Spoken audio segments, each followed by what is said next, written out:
Howdy, folks. I'm Tense Tennessean, tersely tending to trendy tense. I'm Amber. And here are more trendy tense for us to tend to, because I don't actually have a good answer to that. I really don't. That seems kind of futile. Let's get started. Alright, folks, and our first letter is titled, Am I a Jerk for Locking Up My Romance Novels So That My Husband Can't Throw Them Away? No. I love romance. To be clear, I don't enjoy self-inserts or wish fulfillment romance where I'm the target. I love reading about two individuals falling in love and the idea of eternal love. I read a lot of romance books. I also enjoy josei, manga, webtoons, comics, and short stories. My husband recently started having issues with my romance items. He says that they are in the way. I keep my books on one shelf. I have my own iPad. I prefer physical books though. I have my own library card and account. I do half of my chores, I pay half of the bills, and I do my part around the house. The romance books are not affecting his life in any ways, but he hates them. He made a comment about throwing them out and having a fresh start. So I bought a small cabinet/dresser with a lock on it from Amazon, and I locked up all of my novels. My husband tried opening the door and found out that it was locked. Now he is upset and guilt-tripping me, saying that I don't trust him and that I care more about my romance novels than him. Am I the jerk? Alright, folks, what do you think? Does OP care more about her romance novels than her husband? Can she just not trust her husband? I mean, I wouldn't trust this guy, and honestly, I like romance novels much better than him. So, no, I don't think OP's in the wrong here. But I would say if you've gotten to the point in your relationship where you feel like you have to lock things away from your partner, that is not a sign of a healthy relationship. This may be divorce-worthy territory. I don't know what the rest of your relationship looks like, but if your partner hates something that you love so much that it seems like they would be willing to throw it out, that's not a very good place to be at. Yeah, I think that this is not a good place to be at. I don't know. I think that they may consider going into couples counseling and working through some of these troubles and figuring out what is the core issue that he's having here and getting to the bottom of that, because it seems like he just for some reason has decided that he doesn't like these romance novels anymore. Yeah, my guess is probably insecurity. There are a lot of people, at least that you read about in these Reddit stories, who feel really insecure at the idea that their partner would read books about other couples and Mm-hmm. wondering, do I measure up to this hero and whatnot? And Yeah. Well, and I mean, I did read a couple of the comments there. It doesn't sound like OP is pushing him to be romantic or perform any romantic overtures.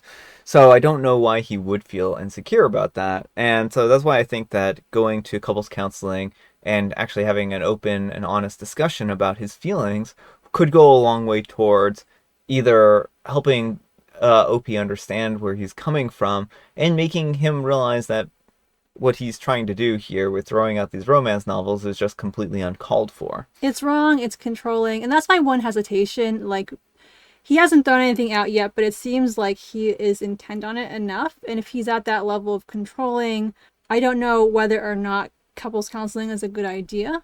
Yeah, it might not be. It might not be.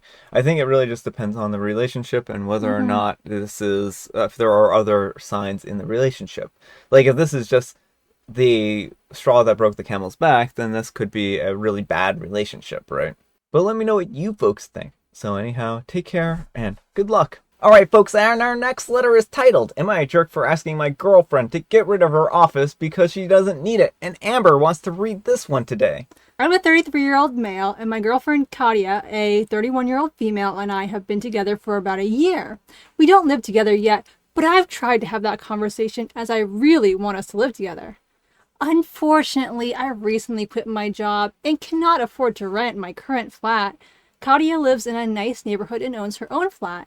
It's a 2-bedroom flat, except she converted one bedroom into her office space. Except she doesn't need it. Katia is a writer. She writes romance novels and self-publishes them. She's one of the lucky ones who actually makes quite a lot of money doing that.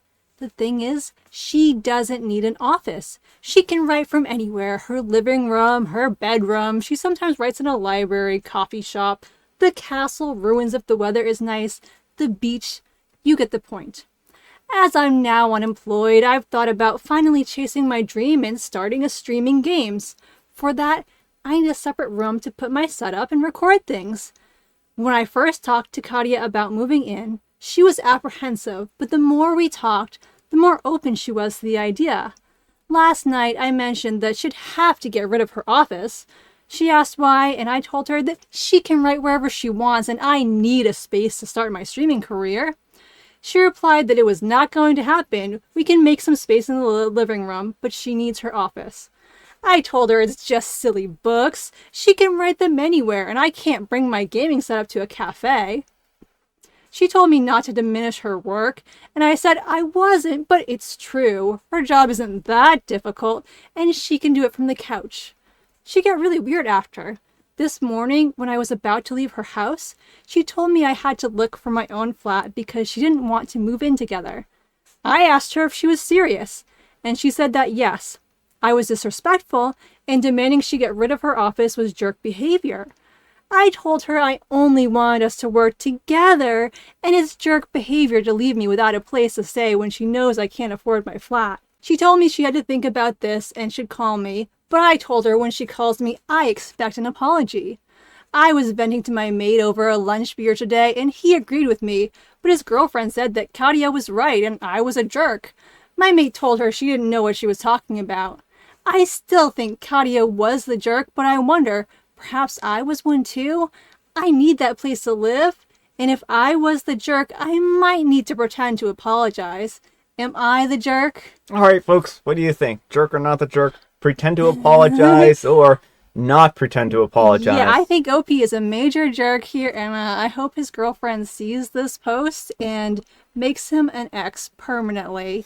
Like, this is just so gross on so many levels, so manipulative. He's like, oh, unfortunately, I quit my job. Like, you chose to quit your job without a backup plan.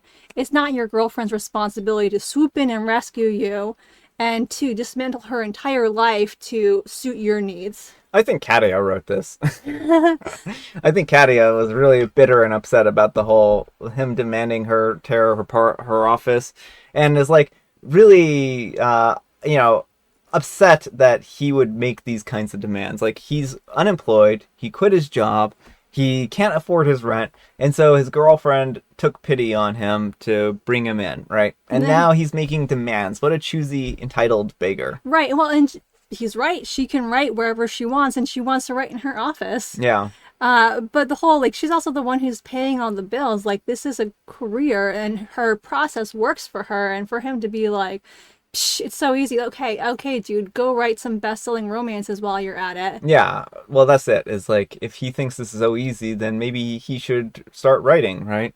And I mean, it's kind of funny that he would say that Katia's career is easy when his career choice, new career choice, is just as easy.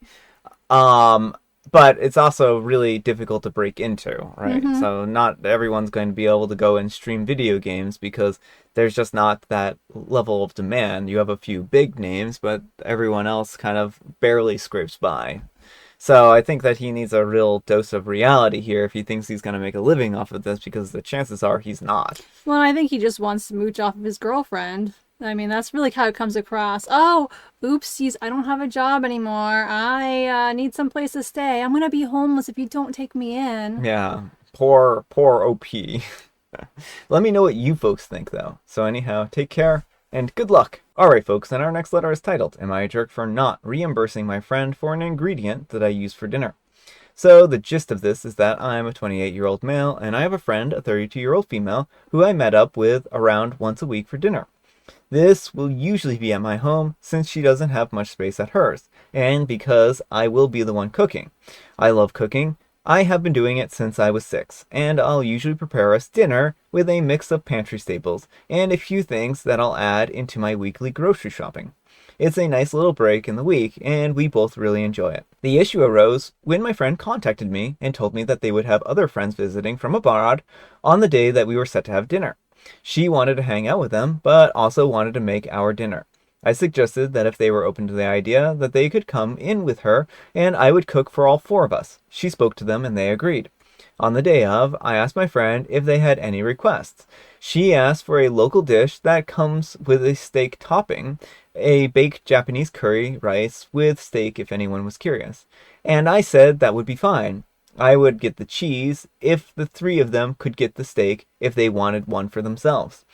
I myself am a vegetarian, but I don't mind cooking meat for guests. She agreed. I also gave her some suggestions for what she can ask for in Japanese to get a good mid-priced cut of steak. When they arrived, I'm doing my prep. My friend hands me the steak, and I notice it's a very high quality one, practically coated in marbling. I mean, how surprised I am, and she laughs it off, saying that the assistant that she spoke to recommended it as it's very good cut. I carry on cooking. We ended up having a great dinner. Everyone was very complimentary about the food, and I opened some wine that I bought for dinner too. We ended up chatting until quite late before everyone left. Things got a little awkward after they left. I received a text from a friend saying that they all enjoyed dinner and asking me to transfer her around $9,500 or $64 for the steaks. I refused, pointing out that I hadn't eaten any and that I had paid for everything else. She then said that I should have told her that I wouldn't be willing to incur the cost of the steaks in the dinner and prepared something else, and that she wouldn't have bought them as her finances were tight at the moment. To me, this doesn't really hold water. Firstly, because she's aware that I'm a vegetarian and wouldn't include steaks unless asked. But more so because specifically she bought a more expensive cut of steak than I recommended, which feels very presumptuous if she truly believed that I was going to be paying for it. However, responses from her and some of our friends have been mixed. Some support me, whereas others highlight that she's been struggling financially and that it's unfair to spring a charge on her now after I covered the cost of all of her other dinners, making her expectations reasonable. A few have also cited that the maxim of the person who extends the invitation pays, which I'm not very familiar with, but is apparently a thing. So, am I the jerk for not paying for this? Alright, folks, what do you think? Not the jerk. I mean, you told her to get the kind of steak she wanted, and she did that. Like, nowhere where you were like, oh, and I will pay you. And if she had any questions about who was paying, she should have discussed that with you beforehand. Yeah, well, it's also like super weird that she would buy a really high quality, what sounds like a Wagyu steak, and expect him to pay for it all, which is very bizarre. And I don't think that this was a good idea for her to do this if she was tight on funds, because there isn't this, I haven't ever heard of this presumption where you're going to pay for everything as a guest. Like, you don't go over to someone's house with like a prepared meal or something like that because they invited you and then ask them to pay you back with it, right? Because like that would eliminate the purpose of like potlucks and other things. Yeah, well, I think that's mostly applied to dates. The idea that like whoever asks whoever out on a date. Yeah. But it doesn't sound like it's a date, it's a friend gathering. And I feel like that's usually more of a split type situation. Well, I think even on a date, if you were like, oh, if you bring the beverages, I'll cook up the meal, Well, then it would be yeah. like an understanding that you're providing one part of the meal. Mm-hmm. So I think that this is, again, one of those situations where she should have thought about this, and if she wasn't willing to spend the money herself, then she shouldn't be willing to let her friend spend the money either. Right. And I mean, she can ask them to pay for their shares if she needs the money. Yeah, and I think that that's fair. It's like if she wants to talk to the other people that she had dinner with and said, hey, I'm in a financially tough spot, can you help me pay for the steak?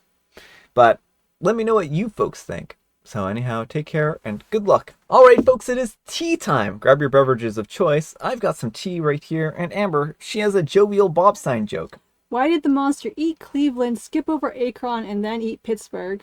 Cleveland, Ohio, Akron, Ohio, and then Pittsburgh, Pennsylvania? I'm assuming. That's a weird path of eating, because Akron was acrid. He didn't want to eat between meals. And I have a little announcement for folks. So if you've been wanting to read horoscope but haven't been able to, there's going to be a Black Friday sale going on Amazon, I think maybe also Barnes and Noble. And so the first 3 books, the ebook version, are going to be for free. So you can get them entirely free. If you read book 3 and loved it, you'll probably like books 1 and 2. If you haven't read any of them yet, you can get all 3 for free. And The print copies are going to be 50% off. So it's a really good sale. It's happening Friday and Saturday only. So make sure to get on that if that's something you're interested in. Yeah. And I mean, I will post an affiliate link down below. Of course, we will be compensated if you buy anything through that. And then keep in mind that Amber isn't featured in the first 2 horoscopes. Yeah, so I'm just she's in book 3. Yeah, she's only in book 3. So if you're looking for the book that Amber is featured in, her story is The Doll, and it's in book 3. And I have Licorice Spice. Alright folks, that's all the time we have for today. Thank you so much for watching. Happy Friday, Junior! Happy Friday, Junior! Happy Thanksgiving for anyone who celebrates that. Yes, happy Thanksgiving. Amber, we need some kind of moral advice and or guidance. And please, have it in 12 words or less. Ditch the husband, keep the books. Ditch the husband, keeps the books. That works for me. Thanks so much for watching, and we'll see you all tomorrow. Bye!